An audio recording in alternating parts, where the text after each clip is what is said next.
வணக்கம் நண்பர்களே, நான் உங்க கிச்சா பேசுறேன். ஒரு பெண்ணின் மானத்தை காத்த மகா பெரியவா.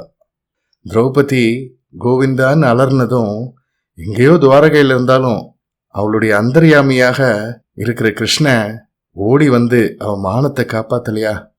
இந்த பெண்ணும் அப்படிதான் அவ மனசுல போட்ட ஓலம் கேட்டு தானே முன் வந்து அவள் மானத்தை காப்பாத்தினார் மகா பெரியவா. அந்த சம்பவம் பத்தினதுதான் இந்த பதிவு. ஒரு சுவாரஸ்யமான சம்பவம். அந்த சம்பவம் பற்றி மேலும் தெரிஞ்சுக்கிறதுக்கு முன்னால் நம்ம சேனலை சப்ஸ்கிரைப் பண்ணாதவங்க கண்டிப்பாக பெல் ஐக்கான் கிளிக் பண்ணுங்க, சப்ஸ்கிரைப் பண்ணுங்க. கர்நாடகா மகாராஷ்டிரா எல்லை பகுதி மகா பெரியவா யாத்திரை பண்ணிட்டு இருந்தா. ராமதுர்கா என்ற கிராமம். அந்த கிராமத்தில் ஒரு ஆறு, அதில் வெள்ளம் கரப்புரண்டு ஓடின்னு இருந்தது. மகா பெரியவாலும் அவருடைய சீடர்களும் ஆனந்தமா நதியில ஸ்நானம் பண்ணினா. மகா பெரியவா ஸ்நானம் முடிச்ச உடனே அந்த கரையிலே உட்காந்து ஜபம் அனுஷ்டானங்களை பண்ண தொடங்கினார். எல்லாம் முடிஞ்சதும் மகா பெரியவா பக்கத்துல இருந்த 2 சிஷ்யரை கூப்பிட்டு 2 பேரும் உங்களோட மேல் துண்டை கீழே போடுங்கோ அப்படின்னார் மகா பெரியவா. யாருக்கும் ஏன் என்ன அப்படின்னு புரியவே இல்லை. ரொம்ப புதுசான ஒரு உத்தரவு. இது வரைக்கும் அது மாதிரி ஒரு உத்தரவு மகா பெரியவா போட்டதே கிடையாது. இருந்தாலும் மகா பெரியவா சொல்லிட்டா இல்லையா, அதை நிறைவேற்ற வேண்டியது நம்மளோட கடமை அப்படின்ட்டு அவ 2 பேரும் மேல் துண்டை எடுத்து போட்டுடுறா.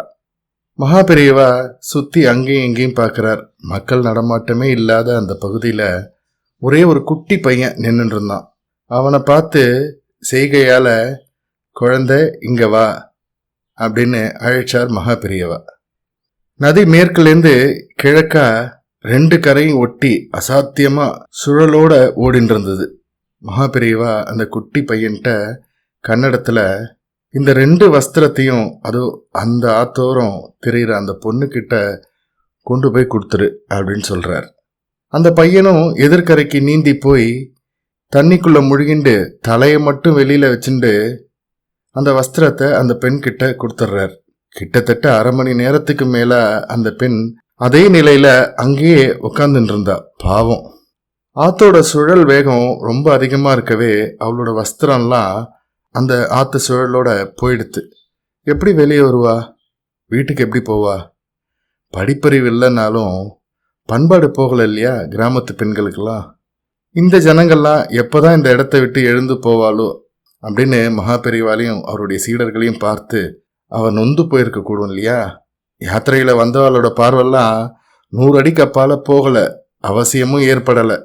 அவளுடைய இக்கட்டான சூழ்நிலை மகா பெரியவாளுக்கு தெரியாம இருக்குமா என்ன? அந்தர்யாமி இல்லையா? திரௌபதி கோவிந்தான்னு அலர்னதும் எங்கேயோ துவாரகையில் இருந்தாலும் அவளுடைய அந்தர்யாமியாக இருக்கிற கிருஷ்ண ஓடி வந்து அவ மானத்தை காப்பாத்தலையா? இந்த பெண் மனசுல போட்ட ஓலம் கேட்டு தானே முன் வந்து அவ மானத்தை காப்பாத்திட்டார் மகா பெரியவா.